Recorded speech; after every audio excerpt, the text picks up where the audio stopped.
তো প্রথমে আমরা নম্বর দিয়ে, যেহেতু আমাকে বলেছে যে কোন সংখ্যা থেকে 27 বাদ দিলে বিয়োগফল 21 হবে, তাহলে আমরা সংখ্যাটা আগে ধরে নিব, মনে করি, তাই আমি লিখেছি মনে করি সংখ্যাটি সমান x। এখন দেখো সরাসরি যেহেতু আমাদেরকে বলে দিয়েছে, তাই শর্ত মতে বা প্রশ্ন মতে তুমি যেটা ইচ্ছা লিখতে পারো।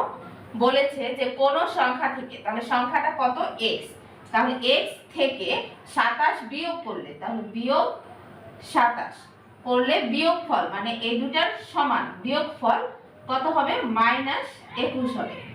এটা আমাদের শর্ত দিয়েছে। দেখো এটাও একটা সরল সমীকরণ হয়ে গেছে। তাহলে আমাদের এখন x এর মানটা বের করতে হবে।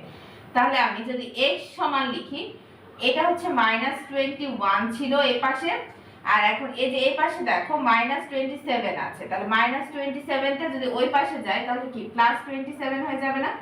তাহলে কি করলাম, পক্ষান্তর করেছি, তাই এখানে নোট দিয়ে দিব যে পক্ষান্তর করে।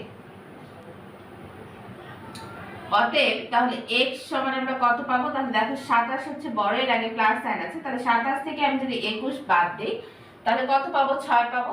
তাহলে এখানে লিখবো অতএব x সমান হচ্ছে 6। তাহলে সংখ্যাটি কত পেলাম, অতএব সংখ্যাটি 6। তাহলে আমাদের 2 নম্বর অঙ্কটাও দেখা হয়ে গেল।